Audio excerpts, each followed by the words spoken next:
Gateway to Geats! Welcome back, everybody. It's a brand new video with a brand new episode of Geats to talk about. Whoa!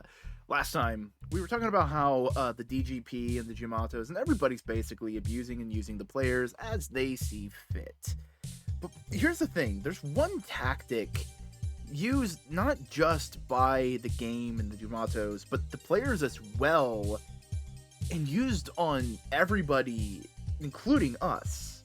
And ultimately, that's deception. Now, in storytelling, you hide things away from people, sure, but there's a level of purposeful miscommunication used in this show, and we've seen this several times before with how Geats will play tricks on everyone else. Tycoon and Nago played a trick on Geats. Misinformation is just as important as information in the proceedings of the show.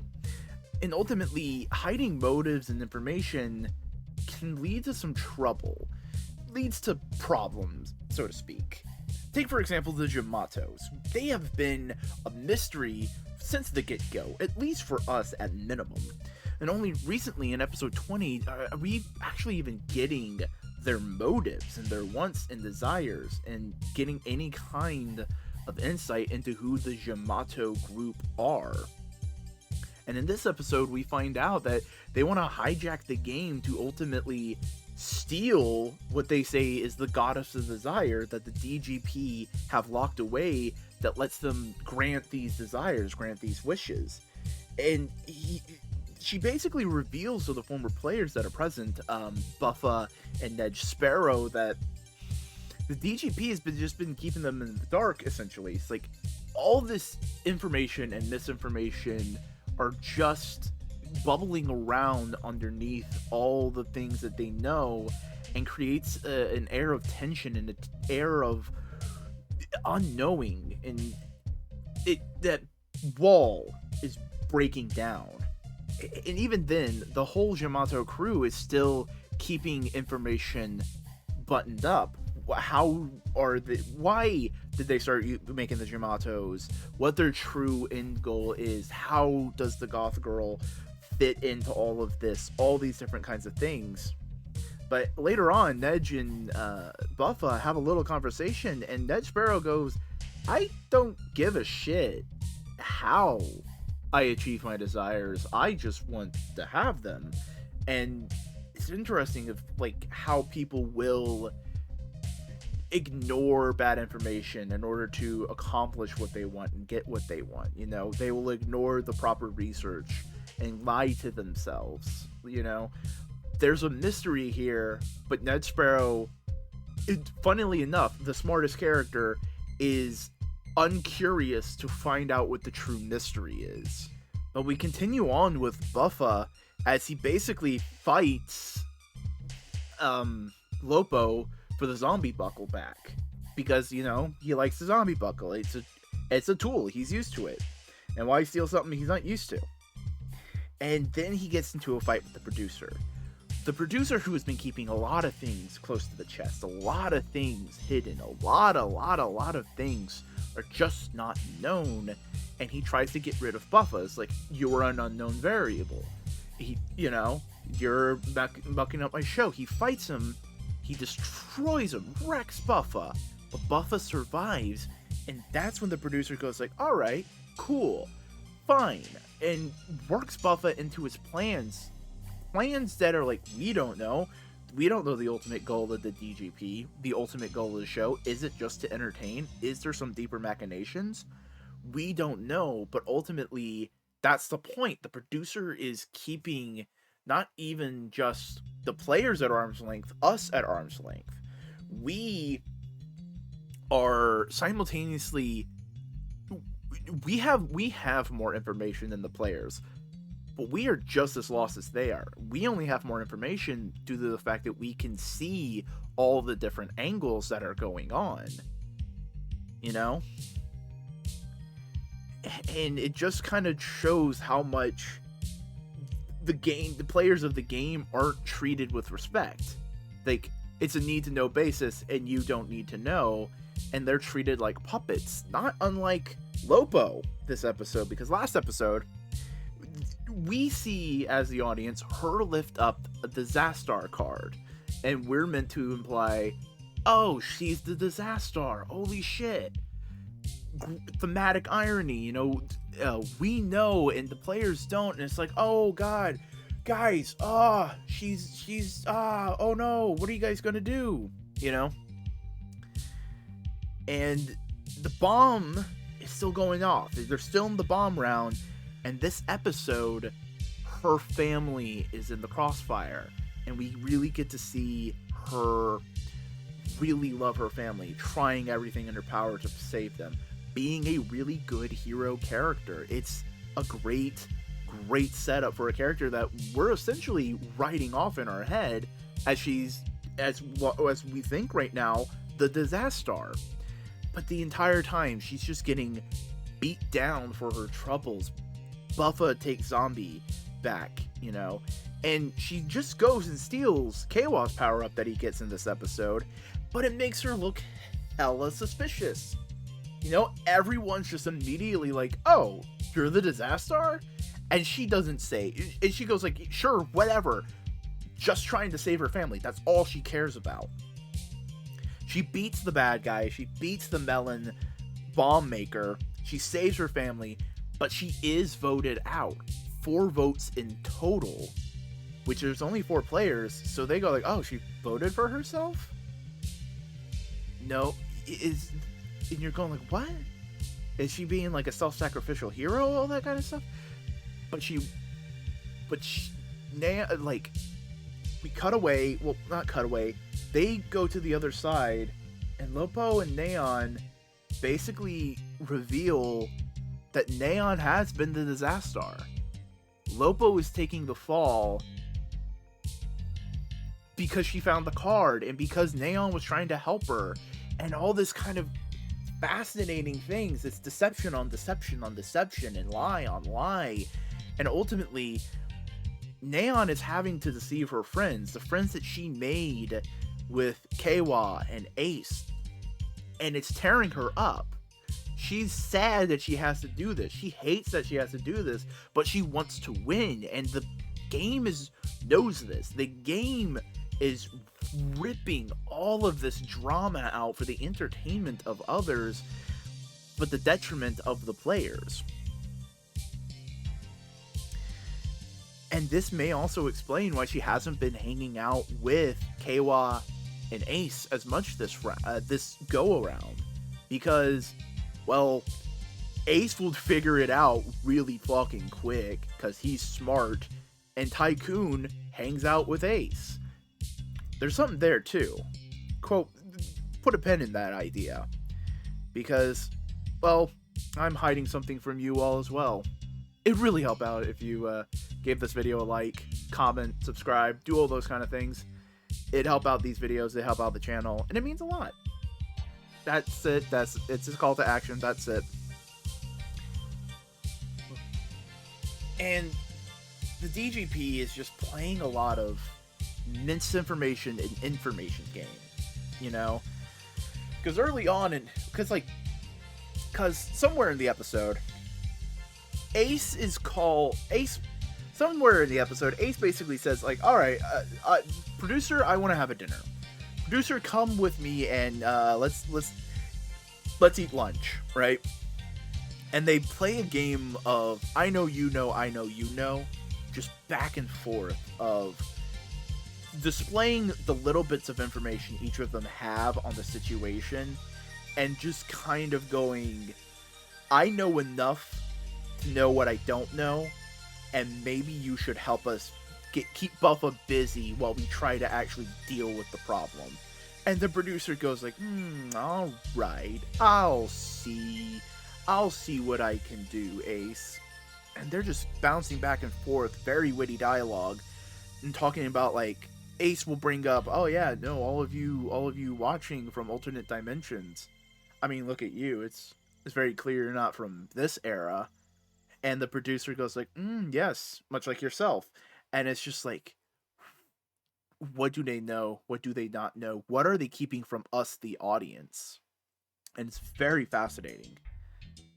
But ultimately, Ace does get the producer to like keep Buffa busy, but at the end, Buffa survives, and the producer basically hides any plans he has with Buffa.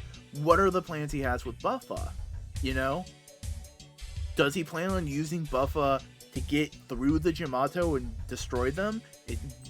Using Buffa to get at Ace? Is this payback against Ace? We don't know, and this is information that he is keeping so very close to the chest. Information is a really big idea in this episode. It's misinformation, information, hidden motives, revealing motives, and ultimately the breakdown of all of those things. With every person in the show making their own goals, their own plans, their own little things, and ultimately no one except maybe our main three writers, Geats, Tycoon, and Nago, are looking at the big picture, because everyone's only focused on their own motivations, their own goals, and their own information that they have. The producer doesn't know all that the Jamato group are doing, but he feels like but he believes he is in complete control, and thus acts that way entirely. And it only seems like Ace, Tycoon, and Nago are like piecing all the information together and kind of going like, there's a weird big picture thing going on here. What is going on? And ultimately, what you know is just as important as what your enemies don't know. And keeping information, hiding information, seems to be a major subline of this whole series. Geats has been doing it the entire time, playing tricks, keeping information close to the chest, all these different things, you know? But overall, this was a damned good episode. As always, good camera work, good action work. I really enjoyed Lopo's performance. I mentioned it earlier, but I genuinely felt for her and her family. It was really touching in a way. It really made me care about it all. And I also cared about her friendship with Neon. It was sweet in what it was trying to be. It was nice, it was cute. Good episode. Great character work, great writing, great all around. Pretty great. But ultimately, that's not it for this video. No. As always, we have comments. From Slime Beast 2003. Oh wow, the corporations don't care about the individuals. What a surprise. Anyway, I'd say that Buffa's turning into a dry Swamp Thing.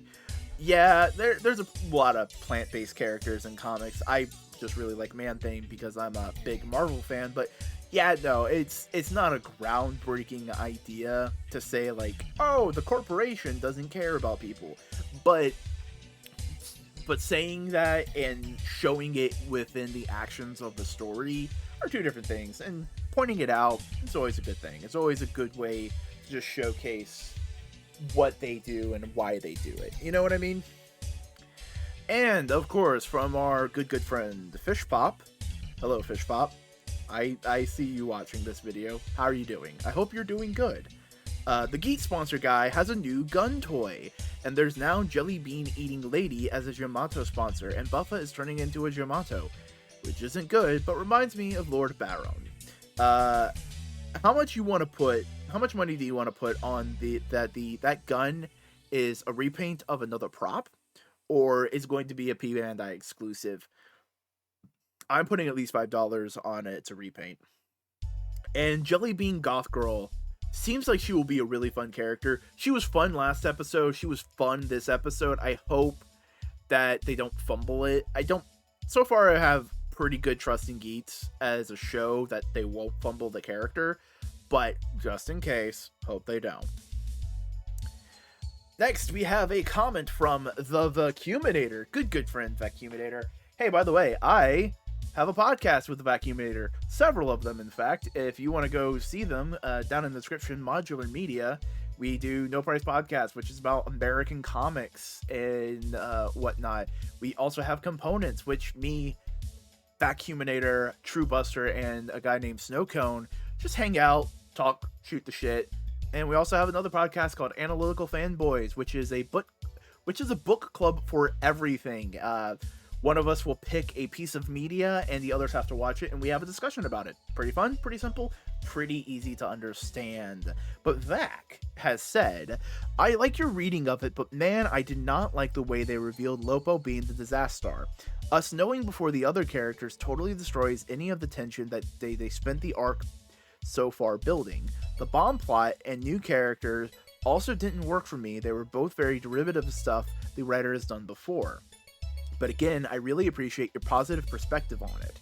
I did not notice things like Geats and Tycoon being more cooperative, which I guess is just shows their natural development has been. Vac. I am saying this because you're my friend. And I mean this in the nicest way possible. This is one of the dumbest media critiques I have ever heard. Is a very dumb take. Because this is a traditional, classic staple of any form of literature, and that's tragic irony. Tragic irony is basically the audience knows something that the characters do not. It is a way of building a different kind of tension. It's the, oh no, look behind you in a horror movie. You know the monster's there, but the person that's going to be killed doesn't. Another example of that is an old story Alfred Hitchcock used to tell, which is, if you are telling a story about a bomb and you're just showing the scene and the bomb just goes off, it's a surprise.